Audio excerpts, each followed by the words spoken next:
25 years. And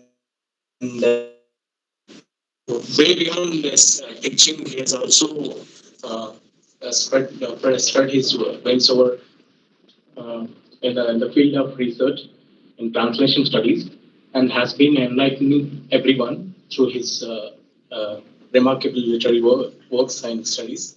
So he's a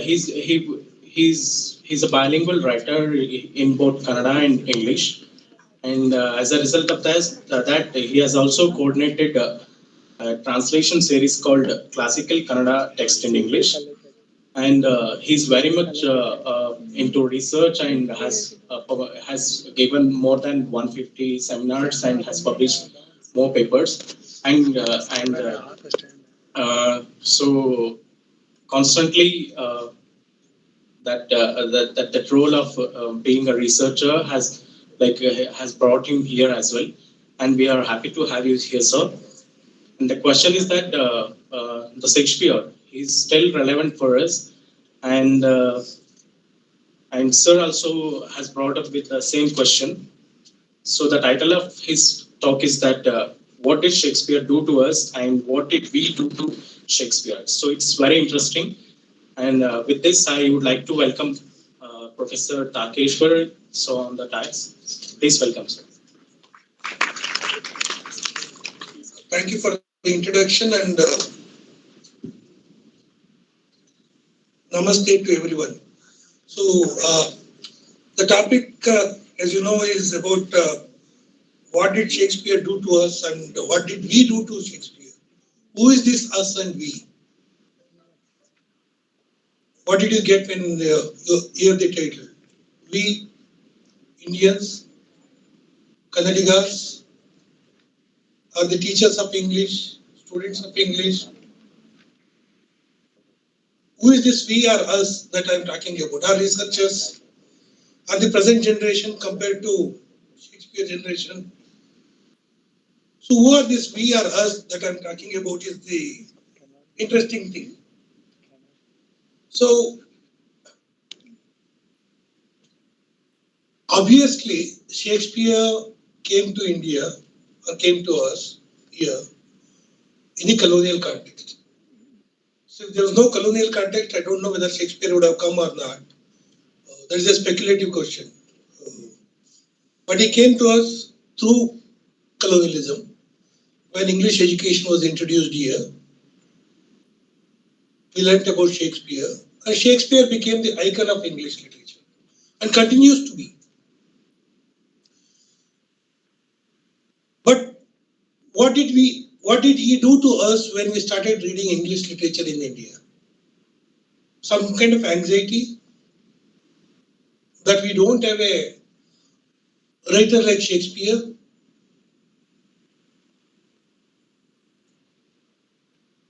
And what did we do when we got this anxiety that we don't have a writer like Shakespeare? We picked up Kalidasa and called him as the Shakespeare of India.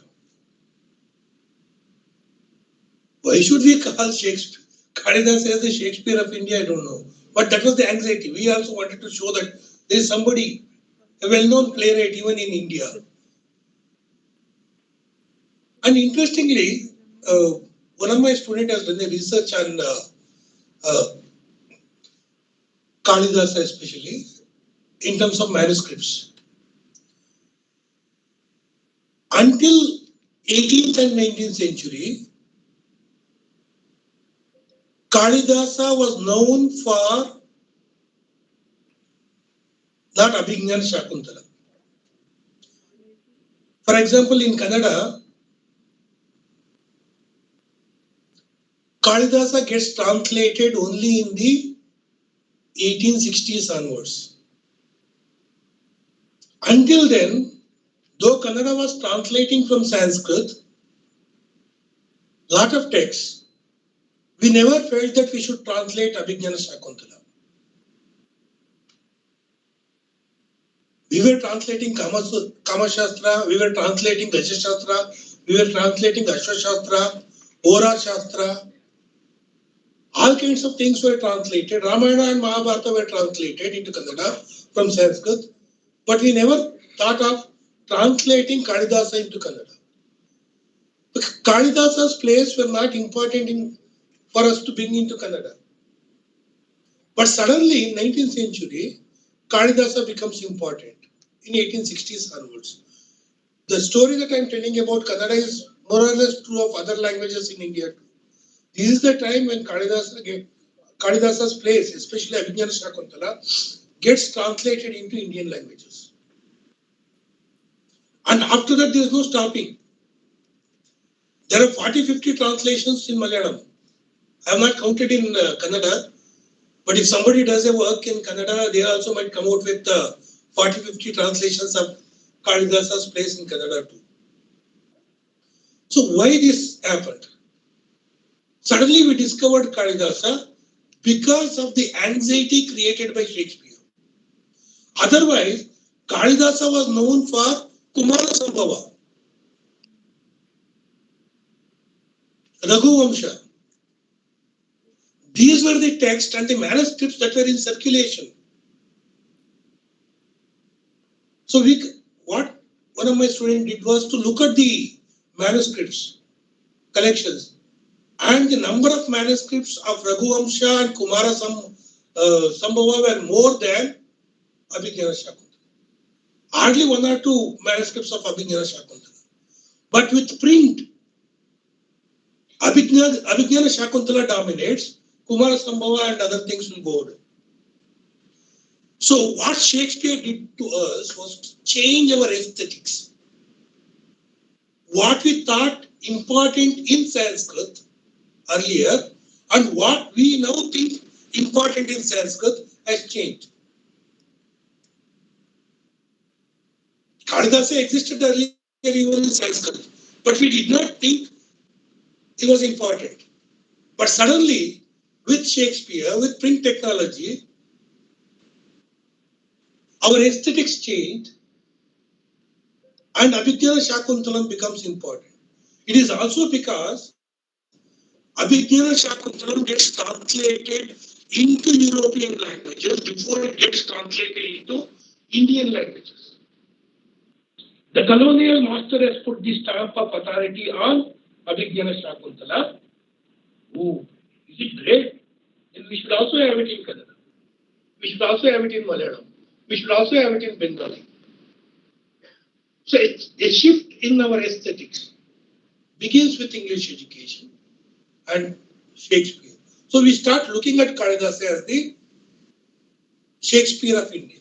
But interestingly, some people did not like it even then. They tried to reverse the term. They tried to say that he is the Kalidasa of England. It is not that all people simply accepted this imposition of a new aesthetics on them. They also tried to return back to them by calling him as the Kalidasa of England. But whatever it is, the terms and conditions of how we look at ourselves, our writers, and Sanskrit literature and Sanskrit writers were set by a new education system that was introduced in the 20th century. And Shakespeare represents that, and it changed our aesthetics. In fact, the new genres were introduced. Even today, of course, in the sonnet form is a kind of puzzle for many people. So sonnet never existed in Indian languages.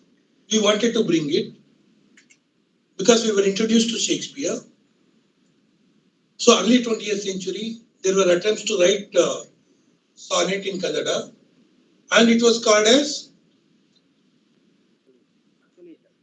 Sunita is a later term, Ashtashatpadi. That was the first term used. 8 plus 6, Ashtashatpadi. Masti is one of the important writers who tried his hand in writing sonnets in Kannada.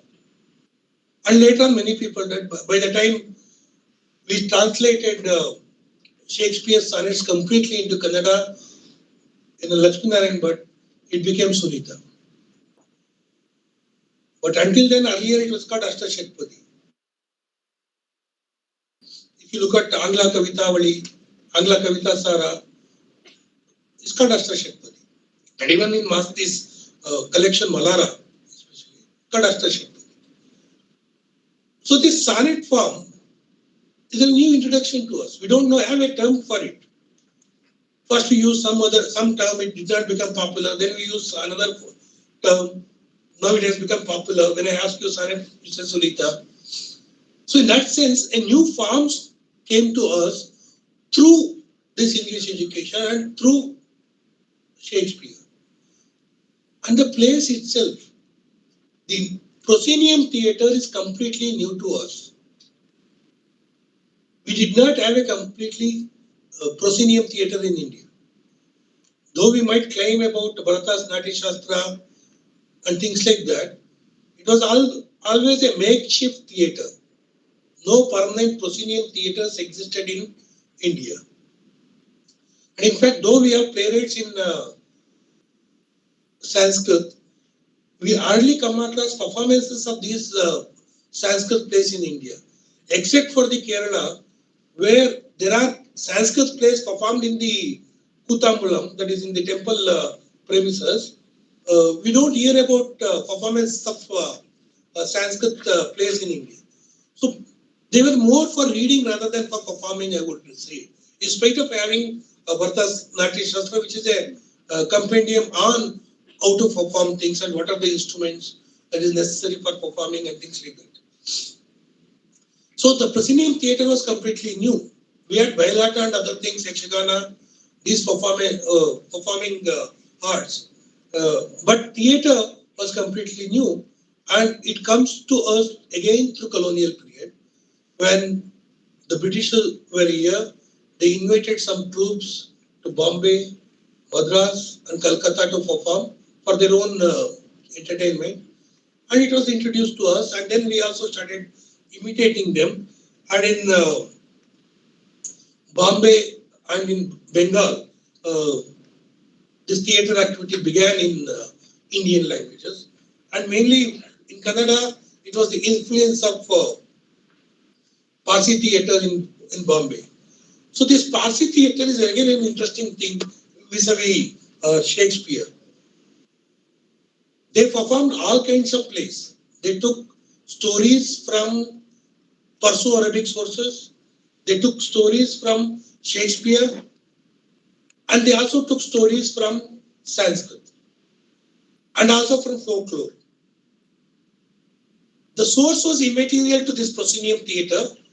So in that sense, a kind of what I would say the modern theatre in India is a kind of multi-source cosmopolitan culture. So it was English theatre, Shakespeare, folk, Perso-Arabic sources, all combined together. If you look at a play, you don't know whether it's coming from Shakespeare or whether it's coming from our folk tradition or is there a Perso-Arabic tradition in play. There was a kind of confluence of different cultures in that sense of this modernity. But if you look at these in the theatre form, but if you look at the translations of Shakespeare, there is written literature, not in the performance, which come as translation for reading or for even studying for even pedagogic purposes to be prescribed as textbook in the school. The translations are very interesting thing. There are translations which we call as adaptations. And again, what is this adaptation? We need to probe it further. Yes, changing things, not translating as it is. What do you change? The names of the characters? There is renaming. It is not adaptation. Then what is adaptation? If Hamlet becomes Amata, is it called adaptation or is it renaming? Then what should happen to call it as adaptation? The term adaptation itself, though it is used uh, in literary studies, I think it is highly problematic and we need to look at it. And also the word appropriation. What is appropriation? Who is appropriating whom? This is also the question of self and other. Are we appropriating the British and redefining ourselves in the colonial context as Indians, as Kannadigas, or we are becoming like them? The self and other are not completely opposite. And one is there to finish up the other. There is a dialectic between the two. The self needs the other to define itself. Without the other, the self doesn't exist. In fact, even if the colonial self needs another, even the identity of England or the West gets created only when it encounters the East, the colonies. When they came to India, they saw that there are languages with thousands of, they saw languages which has the history of thousands of years, which they did not have. Then the British had to reinvent themselves by going back to the Greek tradition. The Renaissance has much more to do with colonialism. Because otherwise, the master would be inferior to the colonized in terms of culture. So it was necessary for the colonizer to go back to the Greek tradition, Latin tradition, and appropriate it to construct a grand narrative about the West. So when they encounter the East, they have to redefine themselves. And if you look at again Bharata's Natyashastra, the discussion is more about dating it. Whether Aristotle's poetics is older than Bharata's Natyashastra or Bharata's Natyashastra is older than Aristotle's poetics. Who gave the poetics first? Finally, it gets settled that Natyashastra came after 200 years. Because Aristotle's poetics is first. So it was a kind of contestation that was happening about whose tradition is great. And Shakespeare plays a major role in that.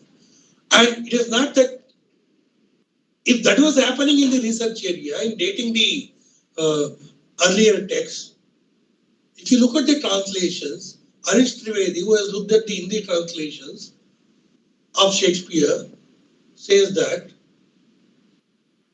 in one of the plays, they're discussing about the map, and the England is in the forehead of the map.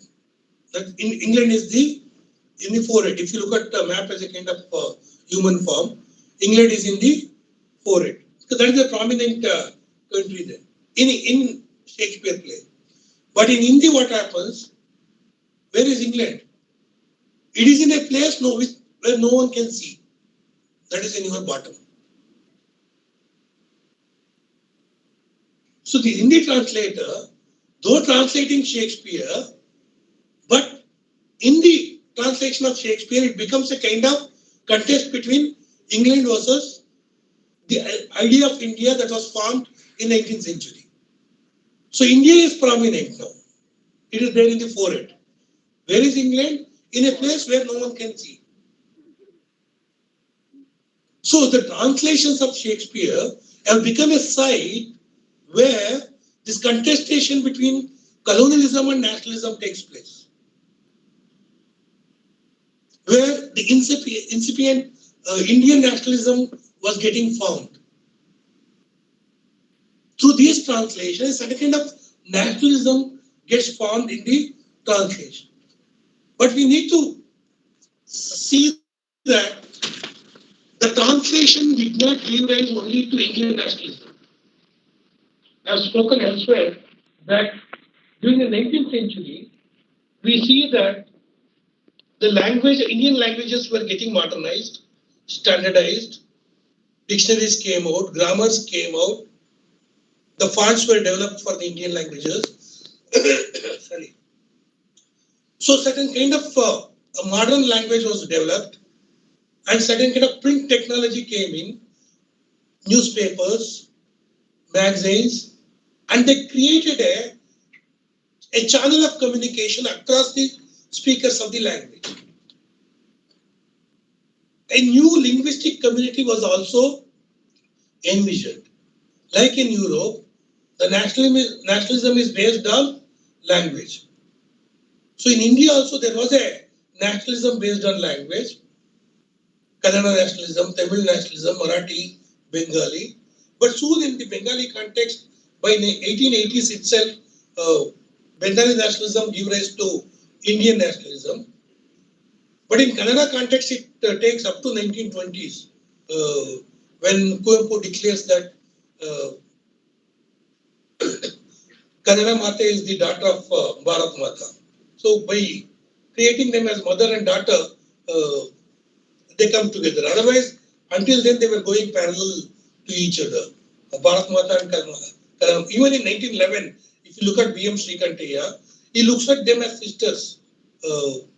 Mysore Mata, that is Kannada Mata, Bharat Mata, and Britannica. They are all sisters. So, but by 1920s, Kuvempu makes them as mother and daughter, and the some kind of using a family metaphor, the problem is solved. But until then, it was there. So, why I'm saying it is when Gadigeya Uchapa translates Taming of the Shrew into Kannada, why he is doing it? If you look at the introduction, what he says is that in Marathi it has already come. We should also bring it in Kannada. So it was a sense of competing linguistic nationalism that fuels translation of Shakespeare. Already it has come in Marathi, so we should also bring it in Kannada.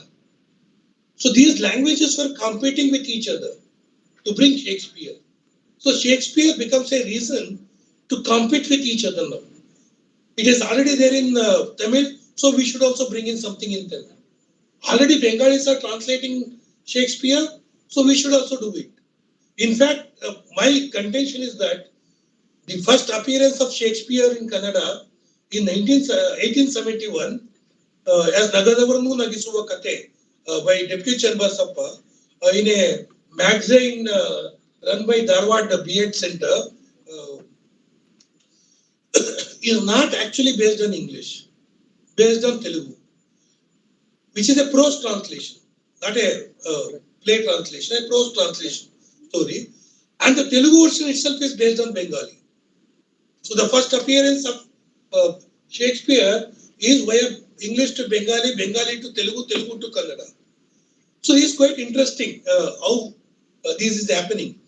So there is some kind of cooperation between these languages, but also there is some kind of competition between these languages.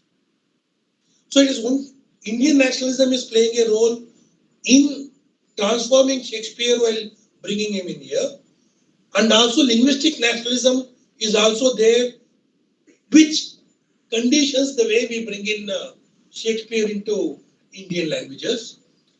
And then the other point that I would like to make about is there were other factors too during that period, not only Indian nationalism and linguistic nationalism in India. Community competition. These are imagine Indian community or linguistic community, Kannada community. They are imagined communities, but there are also communities which had other bases. For example, when Merchant of Venice is translated into Kannada, how do you translate it? Because the Merchant of Venice, there is a conflict between a Jew and a Christian. Because at that point of time in Christianity, taking interest on the money that you lent to somebody was not accepted. But in Jews it was accepted. Even today in Islam it is not accepted. Some people don't take interest. Even if the bank is giving the interest, they use it for donation purpose, but they don't use it. Well, not everybody, but at least in the religion there is a rule. But Christianity has changed now. But in the Jew, interest was there. He was only charging the interest. Now Shakespeare uses the metaphor to amplify the problem of interest charged by the Jew.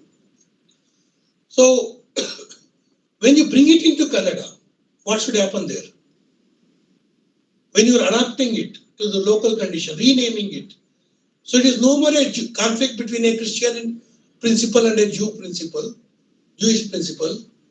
It becomes in Kannada, it becomes a conflict between a Marwadi and the local people.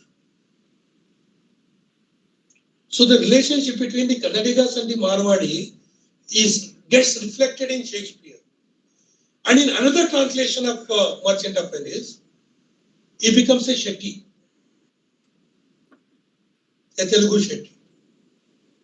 So the local socio-political conditions superimpose themselves on Shakespeare and the community conflicts here that exist already. So Shakespeare becomes only a pretext to talk about the local socio-political conditions. Another interesting thing is that though we are trying to adopt Shakespeare, and many people think that we can't take these values of Western culture as it is in India, we need to have a filter, and adaptation is a process where you apply filter to bring in Shakespeare. Now the question is, what is the filter? What is the seed? How much of it allows, how much of it doesn't allow? Who determines the nature of the seed? Each individual translator, or the translator is affected by other factors during that period. For example, when Srikandesh Gowda translates Prataparudradeva, Macbeth as Prataparudradeva, the queen has to come out of the palace and meet Duncan. The accusation against him is, how can queen come out of the palace? Or in Romeo and Juliet. How can we show that unmarried boy and girl meeting together? That too, this fellow climbing the balcony and then meeting her. What will happen to our culture if we show all these things on our? That if you are showing it as in their name, okay, it happens there. When you adopt it, you are giving them Indian name. That means we are also doing it. So this also created anxiety. There was a lot of discussion about the impact of Shakespeare on the gender roles. Interestingly, Srikandesh Gowda replies that I don't want to answer these questions because by 1881 already Maharaj college had come in Mysore. If already women had come out of the house to attend colleges, and if their Brahmas, their fathers and husbands have no problem, then why somebody else should have a problem with it? But the kind of answer that Srikandesh Gowda gives in his reply. So there are a lot of factors that affect the quote unquote adaptation. There was no one view how to adapt. In fact, all the translations during this period were adaptations. Why we did not translate Shakespeare as Shakespeare without changing the names? In fact, there is a preface written by somebody called Bhashantara Vairi, enemy of the translation. He claims that we should not give Indian names to these nations. How can we give our names to it and our land to them and distribute our land among them, to them? So many of the translation studies theorists have argued that adaptation is an appropriation. We are appropriating it. We are keeping away certain things from our culture by taking what we need and rejecting what we don't need. But this fellow, the enemy of translation, claims that by giving them our name and making them wear Jenivaras, giving our caste and our land to them, we are losing out. So, is appropriation the best way out, or is the other way out? Is the foreign elements coming in the garb of our people? Because somebody has a Genevara, you accept him, whatever he does in the play, though we don't like that culture, or it should be shown as it is, so that we know that it happens in their culture but not in our culture. So this is a double-edged sword, the appropriation. But it is interesting to see what is the impact of these translations on our society.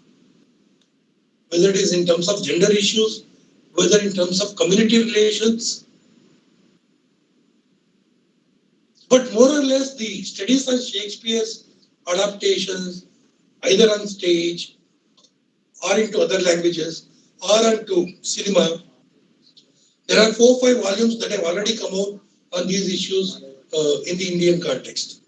If you look at, they're all talking about adaptation, appropriation, but what is the impact of it? What is adaptation? What did you appropriate? And what did you do to Shakespeare? Or what did Shakespeare do to you? That we are not able to see properly. That is more important to see and understand. Because, for example, tragedy. Tragedy as a form did not exist in Indian tradition. That was one of the debates that happened in the late 19th and early 20th century. Why we don't have a tragedy? Because in Aristotle's says, Aristotle's Poetics, Aristotle claims that tragedy is the highest form a civilization can achieve. It is better than the epic. That's how Aristotle was translated. Now the new translations of Shakespeare tell us that, Aristotle tells us that because Aristotle was translated in 19th century into English, in 19th century in England, there was a air of evolutionism. Somebody read Aristotle in terms of an evolutionary theorist of chance. So, Aristotle came in, Aristotle's Poetics comes into English translation, and there we see Aristotle being a evolutionary theorist of genre. Okay, comedy, then epic, then tragedy is the highest form. A civilization can have. We have started epic in India, we don't have tragedy. So there was some kind of anxiety again. A lacuna we felt. A lot of arguments. Some people went on to argue that what is Ramayana and Mahabharata? Ramayana, look at it. Nothing but tragedy of Sita. So we don't have tragedy, but we have tragic elements in our epic. This is the argument by Ben Ray in his writings. So we have made some kind of arguments to say that even we have tragic elements and things like that. But when Shakespeare was translated into Kannada, most of the tragedies were not tragedies in Kannada. Romeo and Juliet will not die. The god will come at the end and he will sprinkle holy water on them and they will come to life. And they all pray to God and the play ends. Until 1931, when D.V. Gundappa translates Macbeth as Macbeth, we all had this kind of transformations. Translating as it is happens only in 1931. What does it say to us? That we did not know how to see them. Some kind of anxiety to change it, to modify it, to hide it, like copyright when we do it. In fact, I wanted them to show this slide. This is the chat GPT answers. Shakespeare in India and Indian languages. So I deliberately wanted to put it up there so that what I say and what chat GPT says has to be visible. So chat GPT cannot actually replace researchers. And it's a challenge. If you're repeating the same thing that has been already said and that is already available in the public domain, then you're not a researcher. So every researcher should use it so that they don't repeat it. Why I'm saying it is, we all do this kind of thing. What ChatGPT has done is, it is trying to give a very acceptable answer to the questions. Not it. For example, I did not know especially in net exam, we had a descriptive writing during this period. If there's a text which I have not read, but I know who is the author and to which period that author belongs to, restoration period. Okay, apply the characteristics of restoration to the text and about it. If I have read the text. Same thing the ChatGPT is doing. It claims that Lankesh has translated Shakespeare. But I don't see any translation by Lankesh in Kannada. And it also gives the name. And somebody who has not read Lankesh, believe maybe has even search again. So, when copyright is there, in order to make certain changes so that the word is not visible in the translation because of the copyright problems. In remake, films remake also it happens. We take the story from there, but we may modify it so that we can say it is inspired by it, but it is not actually translation. So you don't have credit. You don't have paid it. These actions were also like that.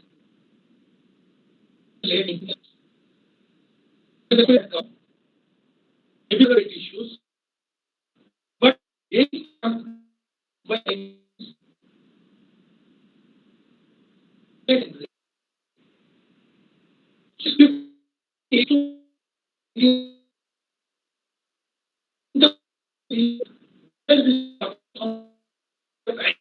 Shakespeare, where we couldn't negotiate here our own terms. We were talking our terms and negotiating. By 1980s onwards, we had a different way of negotiating with Shakespeare. In Kannada, we have three in Kannada, the translations of Shakespeare. We have one Shakespeare. H.A. Prakash writes a kind of story of Shakespeare using Shakespearean plays. So he's writing a play on Shakespeare using Shakespearean plays. And then we have Natarajulia, right, about that we have today is also Shakespeare.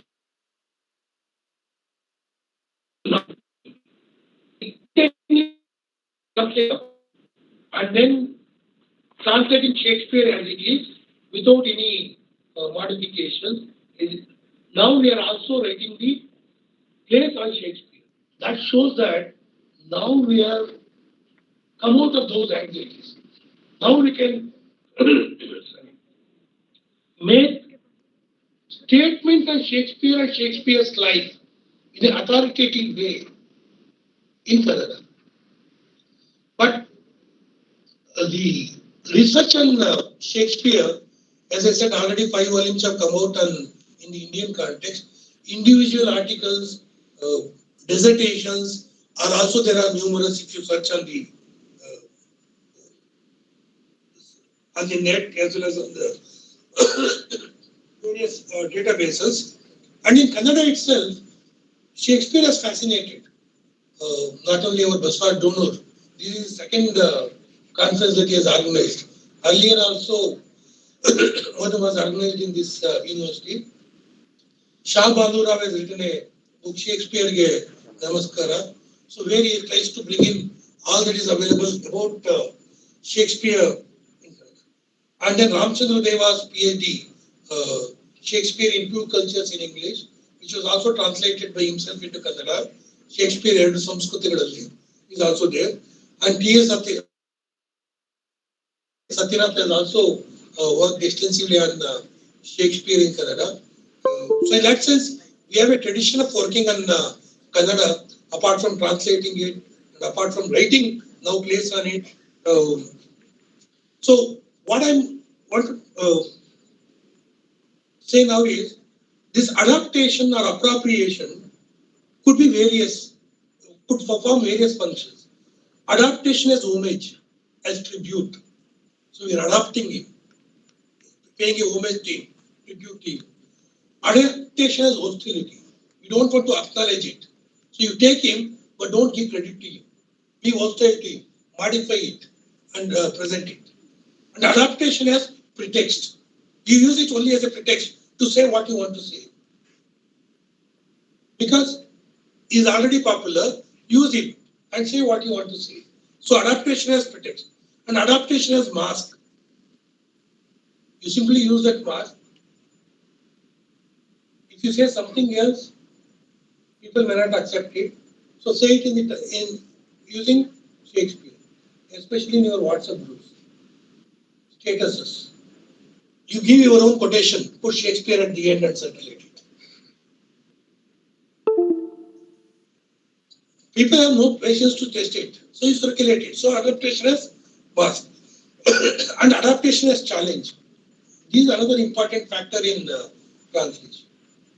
If you look at the pre-modern and pre-colonial translations, when Pampa is translating Mahabharata, he knows earlier there is already a text. He has said like that, but I am going to use a style of Marga and Deshi together and say it. And somebody else will come and say, he has said it in Champu, I am going to say it in Shatpadi. So it's a challenge. It's a homage, and you are translating it again, but it's also a challenge. He has said it like that, I am going to say the same thing in a different way. So Shakespeare has written like that, let me write like this. So adaptation is challenge. So we need to look at these adaptations and appropriations. These are very broad term, but what function it is performing and what impact these adaptations and appropriations have had on our society, aesthetics, are something that you need to elucidate rather than simply identifying it as adaptation as appropriation. And two more issues I will stop here. One is this universality and localization. We have to adapt it to our culture, to our locale, because it is not universal. It is located in the West. It might have universal values, but it is not universal in itself.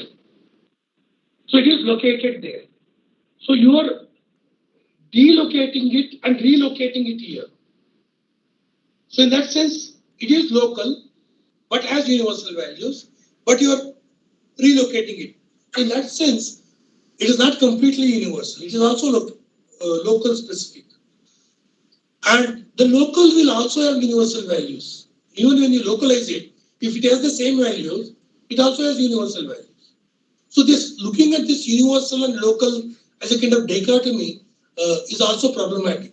How this universal and local work together in the context of globalization and localization, people have spoken about globalization and globalization. So, but again, these are terms. But unless we need the terms and conditions of this interface, we will not be able to pinpoint.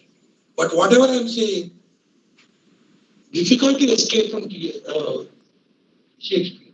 Though he came to India through colonialism, but we have accepted him. Yes, Amit was saying in the morning, Sheshappa here. Not only Sheshappa here, Shakespeare was also a Shakespeare. So we changed this, we made him our own, and now we are also writing his biographies uh, from his wife's point of view also. So in that sense, we know him as if he is our fellow. TSA says that when TSA was writing plays, though he is known as a poet, he has also written plays. When he was writing plays, if he writes and keeps it and looks at it again in the morning, you will find it that there is an influence of Shakespeare on his reading. So he had to rewrite it. It was a conscious effort to not to write like Shakespeare. That was the problem of Shakespeare in for the people who were writing in English. So you can't escape from him. I will stop here. I thank the organizers for giving me this opportunity. And if there are any questions, I would like to engage with them. Thank you.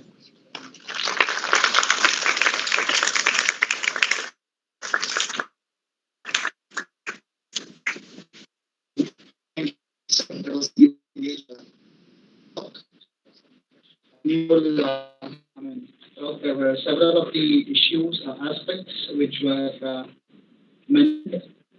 Mainly, were around four of the aspects which were mentioned.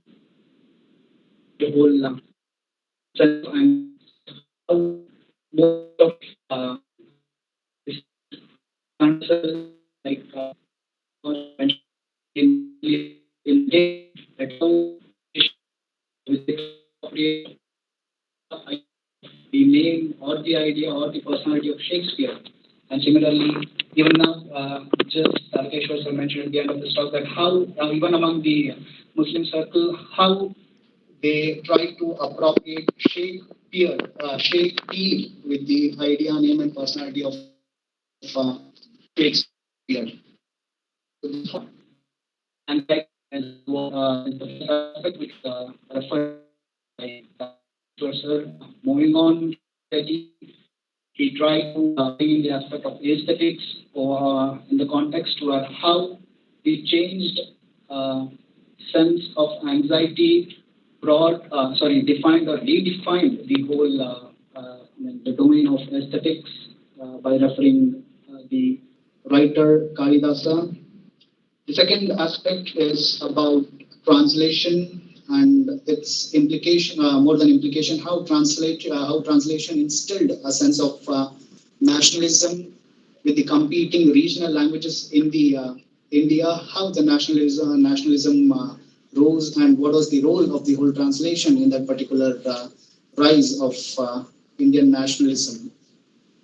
And he was also mentioning about the linguistic nationalism and further in the very appropriation of Shakespeare, how we again changed the idea of Shakespeare in our very political conditions was touched upon by Tharakeshwar. I guess this example of Romeo and Juliet was interesting in the similar.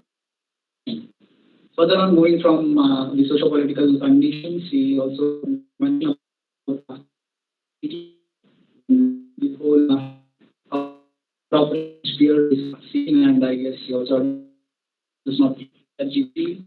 Other adaptations in from how we adapt sphere and very implications of the pretend as a themselves. So was by Tharakeshwar sir. So now the open for we can one or two.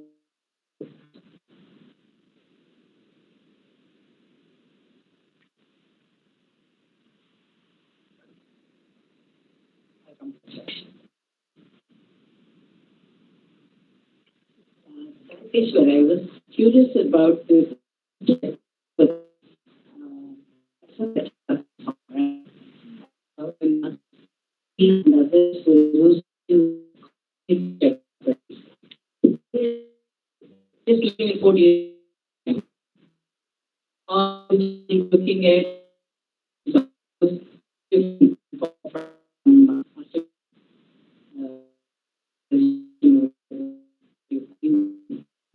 So,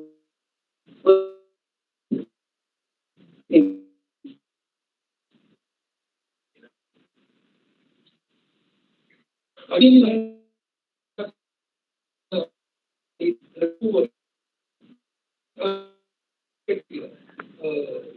but he also uses Shakespeare. And Sunita, I read it long back. Sorry, Alara, by 98, even the first one, once before even Marxist theory. He uses the actual Shakespeare. The Petrarchy was a Shakespeare. No one is